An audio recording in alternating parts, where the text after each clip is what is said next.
دور خطرناک آ جائے، دور آسان آ جائے، علی ولی اللہ۔ اگر علی مستحب ہوتا تو غدیر میں عذاب،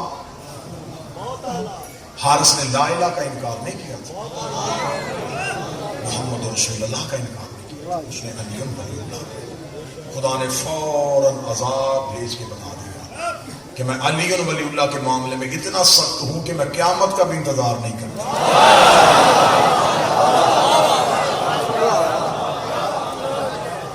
میں قبر کا منکر ولایت علی کسی نہ کسی عذاب میں ہے جائے۔ آج بندے پریشان اس لیے ہو جاتے ہیں، کیا کریں، ہم نے علی ولی اللہ پڑھتے ہیں، لوگ بلانا چھوڑ دیتے ہیں، لوگ بات نہیں کرتے، لوگ ہم سے رشتہ داروں نے بول چال ختم کر دی ہے صرف علی ولی اللہ کی وجہ سے۔ علی ولی اللہ اتنا مشکل ترین مرحلہ ہے، علی ولی اللہ کی دشمنی میں لوگوں نے پیغمبر کا جنازہ چھوڑ دیا تھا۔ تیری میری حیثیت ڈاکٹر مولوی کے ساتھ میں قرآن 1.25 لاکھ بندہ جو حج پڑھنے کے لیے گیا تھا، جنازے میں لوگ کیوں نہیں؟ صرف علی ولی اللہ۔ غدیر نے نبی کو تنہا کر دیا تھا، غدیر نے خود علی کو تنہا کر دیا، غدیر نے ہر دور کی حجت کو تنہا کر دیا۔ علی آج بھی تنہائیوں کا نام ہے۔ اگر تم چاہتے ہو کہ دنیا داری بھی رکھو اور علی بھی رکھو، یہ سودا نہیں، یا دنیا رکھو یا علی رکھو۔ ابھی تو کچھ بھی نہیں ہوگا، ابھی تو صرف فتوے آئے ہیں نا، ابھی تلواریں آئیں گی، ابھی سر دینے پڑیں گے، ابھی بچے مروانے پڑیں گے، ابھی گھر دینے پڑیں گے، ابھی تو امتحان شروع ہوئے۔ واجب ہے سرگودا کی نگری میں مجھ پہ علی ولی اللہ کے حق میں گواہی دینا، اس لیے کہ علی ولی اللہ پہ پہلا بار بھی اسی دھرتی سے حق بنتا ہے کہ اب یہ زمین عقیدے کا وضو کرے۔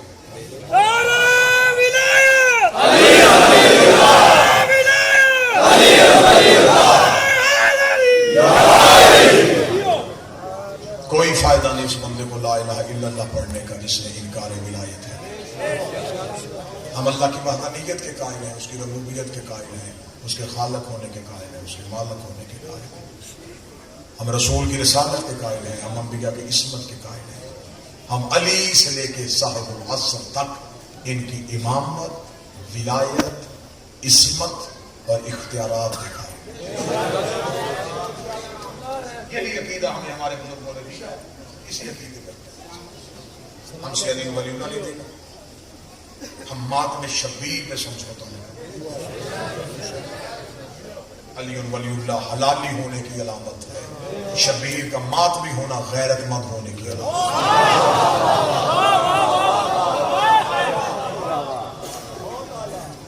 صاحب غیرت ہو حسین کی علامت۔ جس بادشاہ کو آج رونے کے لیے آئے ہو، اس سے بڑا بھی کوئی عذاب تھا۔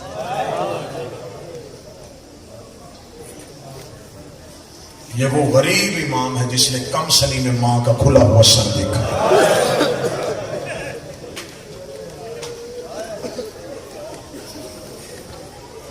ابھی حاضری آپ کے چہروں کی زیارت ہو گئی، ذکر کی تلاوت ہو گئی۔ کوشش کروں گا جب پورا مجمع گریے کی حالت میں آئے تو مظلوم کا جنازہ آ جائے، کیونکہ جنازے چیخوں میں اٹھتے ہوئے اچھا لگتا ہے۔ جو جنازہ گھر سے نکلے اور پیچھے سے چیخوں کی آواز نہ آئے، لوگ پوچھتے ہیں اس کا بیٹا بیٹی کوئی نہیں، اس جنازے کا وارث کوئی نہیں۔ میں کوشش کروں گا آج اٹھنا ہے حسین کے گھر سے حسین کے بیٹے کا جنازہ۔ سیدوں پہ واجب ہے تم ہائے بھی کہنا، تم ماتم بھی کرنا۔ امتی جتنا روئیں یہ ان کی مہربانی۔ بسم اللہ۔ لال خان عزادار بھی ہے بادشاہ حسین کا ایک سچا عاشق، رو کے کہتا ہے جملہ تو یہی مان گیا جس نے کم سنی میں ماں کا کھلا ہوا سر دیکھا۔ لال خان مجھے تیری عزت کی قسم ہے کہ وہ غریب امام ہے جس نے بچپن میں ماں کو بغیر چادر کے نماز پڑھتے ہیں۔ رو رو کے سامنے کھڑا ہو کے غازی کی لاش پہ جا کے کہتا تھا مجھے اجازت دے دیتا ہے. یہ علی کی بیٹی تمام.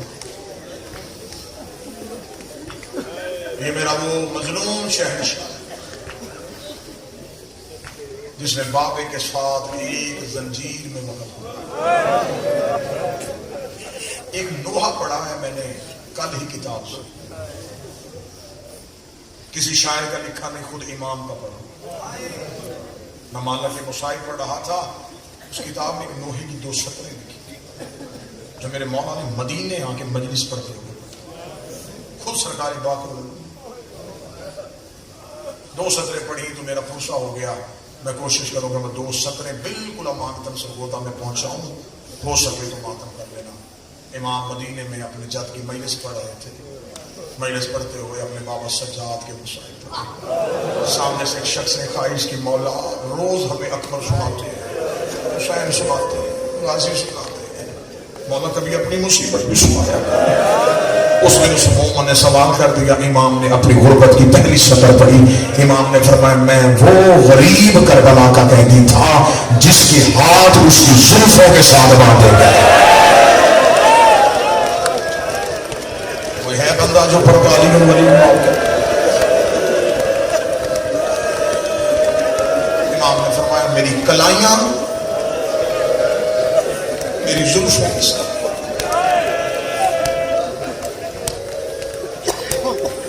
جو سجن بیٹھے ہو مجھے رو کے بتانا, کربلا سے لے کے شام تک جو انہوں نے سفر کیا یہ ننگے پاؤں کیا, کیونکہ شام میں غریبہ جب خیمے کو آگ لگی کوئی پردہ بچانے کی خاطر دوڑا.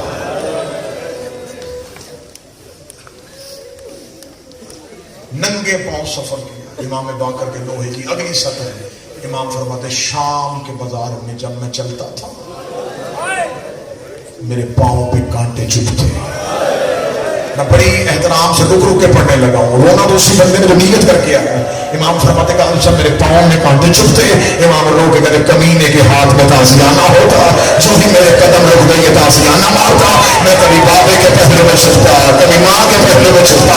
آخر میرے بابا سجاد کی آوازیں گا کر یہ جب بھی تازیانہ لے کے آئے میرے پہلو میں چھپا کر میری پھوپھی کے پہلو میں نہ لایا کر, کیونکہ جب تو پھوپھی کے پہلو میں جاتا ہے یہ تازیانہ لے کے اپنی بہنوں کے قریب جاتا ہے. عباس کا سر نیزے سے کانپتا ہے, آواز آتی سجاد باقر سے کہہ لے زینب کا دامن چھوڑ.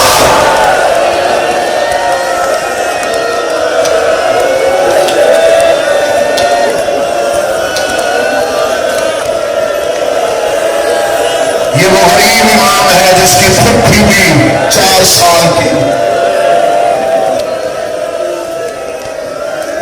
سید الساجدین نے سفر کیا پھوپھی کے ساتھ, لیکن پھوپھی کا حوصلہ سلامت. باقر العلوم نے اپنے جس پھوپھی کے ساتھ سفر کیا وہ بھی 4 سال کی. پورے رستے جب زندان میں آئے تو ان ملونوں نے ایک رسی کے ساتھ دونوں حجتوں کو قید کیا. میں کوشش کروں گا میں ادب سے پڑھوں تاکہ کوئی ماتمی زیادہ جذباتی نہ ہو اور میں شہادت تک پہنچ سکوں. بلایا چوتھے کو جاتا, 5واں بھی ساتھ اٹھتا. مجبوری کچھ سیدوں کی اتنی ہو گئی, چوتھے کی کمر سیدھی ہوتی, 5ویں کے تلوے زمین سے اٹھ رو کے کہتا بابا کمر جھکا, میرے گلے کی رسی تنگ ہو گئی. جتنی دیر زندان میں رہے سجاد رکوع کی حالت میں رہے.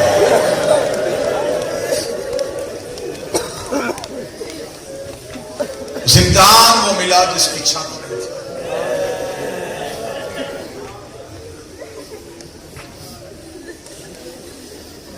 میں نے اپنی آنکھوں سے پڑھا ہے کہ شام میں ان ملونوں نے آل رسول کو, خانوادہ توحید کو انہوں نے اس زندان میں رکھا. بازار سے گزرتے ہوئے لوگوں کی نظر زندان میں جاتی. یہ کمینے چاہتے تھے کہ جتنا زیادہ ہو لوگ قیدیوں کو دیکھیں.